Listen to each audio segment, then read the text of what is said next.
Afghanistan, the rise of a narco-terrorist state. A danger of a failed state in the neighborhood combined with narco-terrorism will pose a threat to India's security. India's anxieties over ungoverned spaces and lawless Afghanistan turning into a significant source of internal security threat are gradually turning into reality. According to a report by the United Nations Office on Drugs and Crime, UNODC, opium production in Afghanistan has crossed 6,000 tons for the fifth consecutive year. The reported rise in global opium prices has resulted in the exponential production of opiates increasing by 8%. The Taliban, cash-strapped and still looking to establish a semblance of order in the country they captured in August 2021, could indeed be looking to generate revenue from the illegal cash crop, as cases of smuggling and seizures of large consignments of drugs in India have started increasing, indicating a turn towards this trend. Almost a free-for-all. For the past several decades, Afghan opiates have entered India through circuitous routes, sea as well as air, involving Pakistan, Sri Lanka, African countries such as Mozambique and South Africa, and Qatar. Carriers of drugs, individuals arrested in various airports in the country with small quantities, as well as the massive recoveries made in various states of Western India, have only been the proverbial tip of the iceberg. The huge recoveries of heroin in Gujarat alone, 3,000 kilograms in September and 120 kilograms in October, bear testament to the fact that the fall of Kabul and its capture by the Taliban may have initiated free-for-all narcotic smuggling waves, which unless checked, have the potential of destabilizing India's security. A mammoth illicit economy. The fact that, under the Taliban, opium production would increase in Afghanistan was a foregone conclusion notwithstanding the initial statements by the Taliban leadership to gain international recognition. Over the years, the Taliban have minted money from this sector by promoting its production, taxing it, and also by overseeing its smuggling either into Pakistan or Iran, thereby building a mammoth illicit economy with strengthening linkages to terrorist groups as witnessed in the cases of the organization of Al-Qaeda in the Islamic Maghreb, Aqim, the Islamic State, the Revolutionary Armed Forces of Colombia, FARC, Hezbollah, and others. According to United Nations officials, the group likely earned more than $400 million between 2018 to 2019 from the drug trade. The trend appears to have remained unchanged, as in May 2021, a report by the United States Special Inspector General for Afghanistan Reconstruction, SIGAR, estimated that the Taliban derive up to 60% of their annual revenue from illicit narcotics. Notwithstanding the handful of European states where the domestic narcotics trade is well regulated, accompanied by official policies that consider access to narcotics as a matter of individual right, there is a global consensus that narcotics itself can devastate societies, and money derived from the narco trade can fuel organized crime and terror activities. The world seems oblivious. However, in today's Afghanistan, the Taliban seem to be taking advantage of the vacuum and detached attitude of the international community. This could partly be rooted in the global failure in adopting an appropriate counter-narcotic policy to rein in the narco trade originating from Afghanistan between 2001 and 2020. The rise of a narco-terrorist state will have serious consequences for the US, Europe, and the region. The UNODC's achievement in this regard was limited to ensuring a minor dip in the area under poppy cultivation and production of opium. Promotion of alternate livelihood programs and pushing farmers to grow other cash crops largely failed due to a variety of reasons. These included the limited reach of the central government in Kabul and a punitive policy advocated by the international community which sought the use of force to destroy standing opium crops without adequately compensating the farmers or providing them with alternative livelihoods. As a result, not only did the narco infrastructure in Afghanistan remain largely intact, but it also flourished by having developed a symbiotic nexus and indigenous facilities to produce methamphetamine pills. As the United States and the international community gradually sought to extricate themselves from the Afghan quagmire, production shot up and is projected to spike in the coming years. Implications for India. Organized crime develops its own survival and thriving dynamics. Countries with the best of intentions and abilities fail to turn the tide, which is fueled by such an unholy nexus. Afghanistan, where neither the intention nor the ability to disrupt the trade exist, is emerging as a major narco-empire. Some of the members of the Taliban regime, particularly the Haqqani network, share well-documented connections with the organized crime network. Whether the global community in general and countries such as India in particular afford to take a detached view towards the enveloping situation remains a critical question. From New Delhi's perspective, its efforts to curb terror finance at home would achieve only limited results if anti-India groups such as the Lashkar-e-Taiba and the Jaish-e-Mohammed, now yet again operating in Afghanistan, manage to tap into the money from such narco-trade. Outreach to the Afghans. The antidote to this phenomenon is a legitimate, responsible, empowered, and inclusive government in Kabul. Economic collapse of the Afghan state and the evolving humanitarian crisis must be prevented. Reaching out to the Afghans and amplifying their voices in having a government that is legitimate and acceptable to them would be a first step in the right direction. While the Delhi Regional Security Dialogue on Afghanistan, 10th November 2021, did try to reach out to the regional countries, India should look for new alliances in Central, West, and South Asia to stitch a coalition of the willing. It is time for New Delhi to step up and reach out to the larger sections of Afghan society including women and civil society groups, political leaders and business groups, who are looking for assistance in having a legitimate, representative, and inclusive leadership in their country. A failed state in the neighborhood combined with narco-terrorism cannot be ignored and will have serious consequences for India's security in the days to come. India's informal economy has not shrunk. And SBI research studies claim that there is greater formalization of the economy is unfounded. According to a recent State Bank of India, SBI, research report, the informal economy in India has been shrinking since 2018. Formalization, the report says, has taken place through the gross value added, GVA, route, consumption through increased digital payments, and the employment route. Let's examine each of these. The report claims that the share of the informal sector is just 15 to 20% in 2021 compared to 52.4% in 2018. If that was the case, India would have become a miracle economy overnight, since no upper middle income economy in Latin America or the ASEAN or any low middle income country has achieved this kind of transformation. On the other hand, since the COVID-19 outbreak, informality of enterprises and workers has increased in all such economies. There is an internationally recognized definition of informality of enterprises and workers.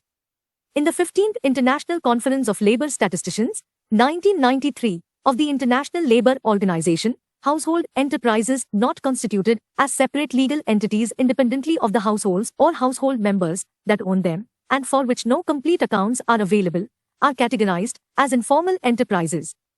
In the 17th Conference, 2003, informal workers were defined as those without social security. Based on these definitions, internationally, comparable estimates of both types of informality are available. India's levels are 80% and 91%, respectively. The latter is higher because there are also informal workers within formal enterprises. Misleading claim. The SBI study adopts multiple definitions of formality, digitization, registration in GST, cashless payments, which are not used by anyone. These could be possible instruments of encouraging formality, but cannot separately or even together be equated with formality. The SBI study confuses the shrinking of the informal sector's share of the GDP due to demonetization and COVID-19's impact on the economy with formalization. The informal sector was adversely impacted by the lockdowns and the consequent economic contraction. The sectors that were most impacted by the lockdowns were those with higher informality.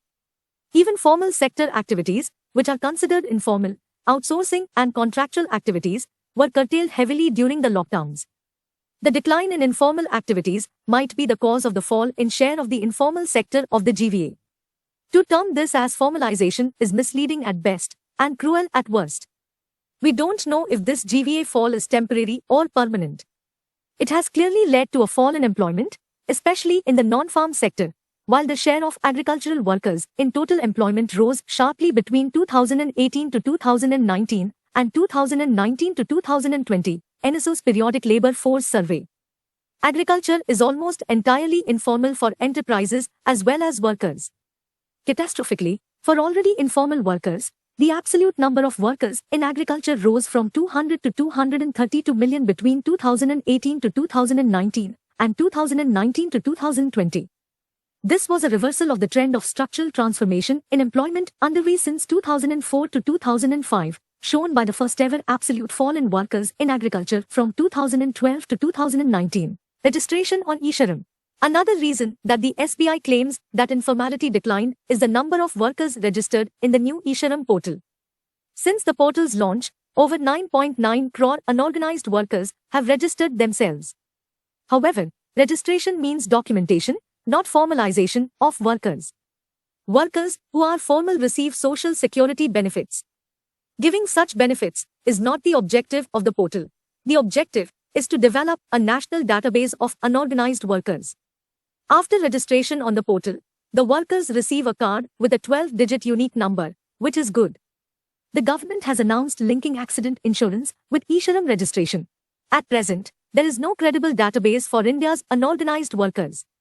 In 2020, government pleaded helplessness in providing numbers pertaining to the number of migrant workers who had suffered or died during the lockdowns. These migrant workers were and are part of the broad unorganized sector. Mere registration under this portal does not guarantee access to institutional social security benefits or coverage under labor laws. Benefits such as Provident Fund, gratuity, and maternity benefits will remain outside the reach of unorganized workers as conceptualized in the Social Security Code of 2020. All these instruments were and are available only to establishments with 10 or 20 or more workers. Also, the SBI study notes that West Bengal tops the list in registration. This is no surprise. Over 1.3 crore unorganized workers are already registered under various social security schemes in West Bengal. A share of them is now registering themselves on the new portal. Further, the formal sector has been treated as a homogeneous entity in the study. In reality, there are various layers within the formal sector.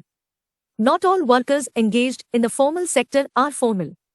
There has been large-scale informalization of the formal sector over the last 3 decades through contractualization and outsourcing of labor. Among wage workers, the proportion of non-permanent, casual, and contract workers increased in the organized sector from 1999 to 2000 to 2011 to 2012. It marginally decreased after that, but the pandemic once again changed the numbers.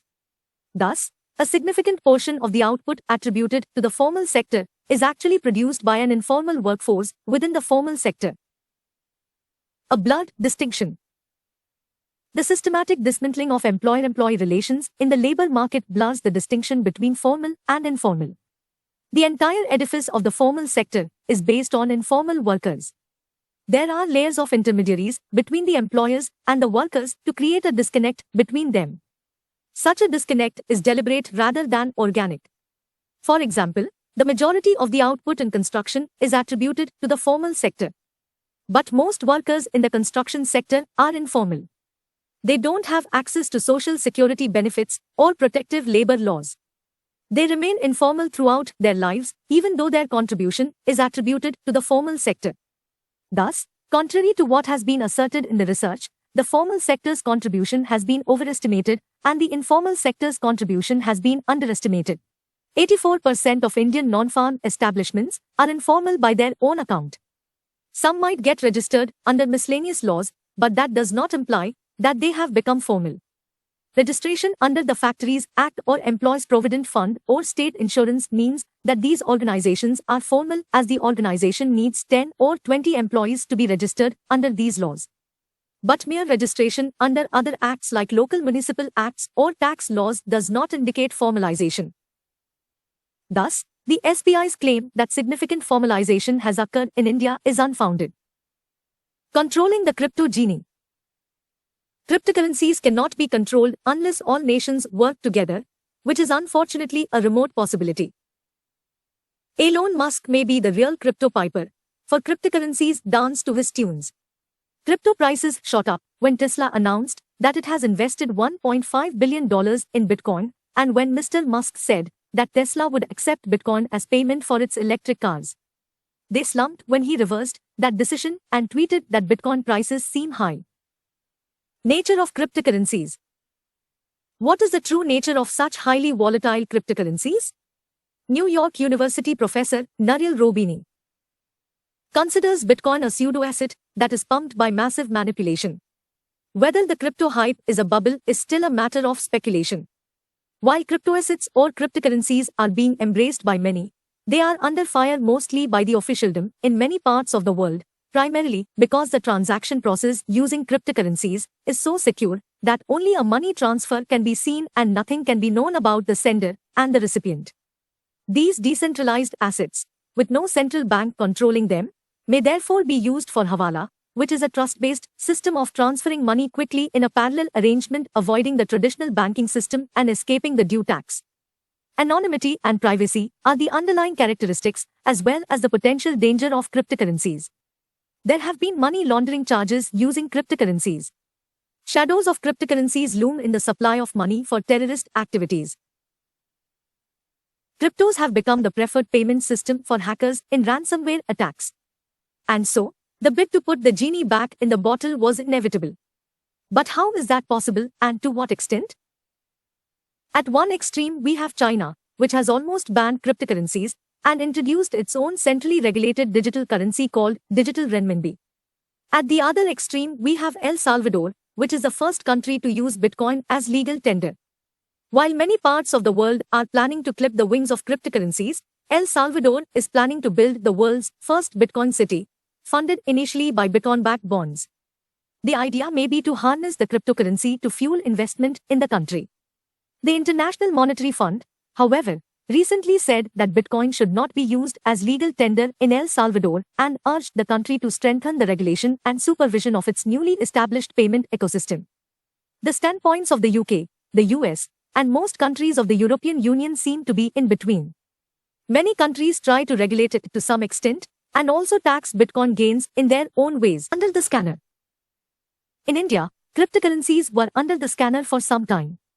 In 2018, the then Union Finance Minister said, the government does not recognize cryptocurrency as legal tender or coin and will take all measures to eliminate the use of these cryptoassets in financing illegitimate activities or as part of the payments system.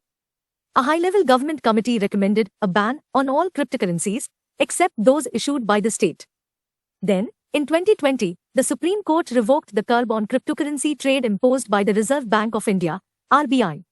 The Cryptocurrency and Regulation of Official Digital Currency Bill of 2021 is listed for introduction this Parliament session. It seeks to prohibit all private cryptocurrencies in India, but allow for certain exceptions to promote the underlying technology and its uses.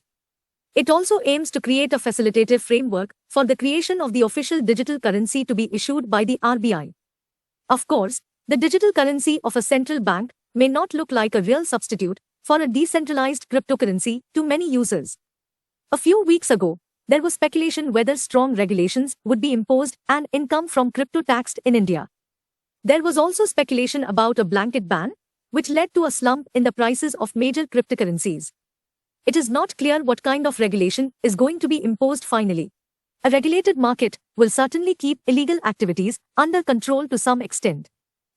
Most of the common investors will comply with the rules and substantial money will be gained from taxes.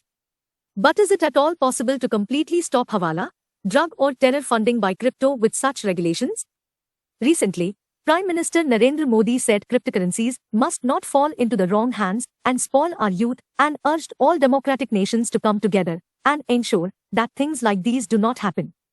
Of course, unless all nations work together, the genie cannot be completely controlled. And, unfortunately, that's a remote possibility. For the time being, countries are imposing their own regulations. And Mr. Musk's tweets might continue to regulate the crypto dance.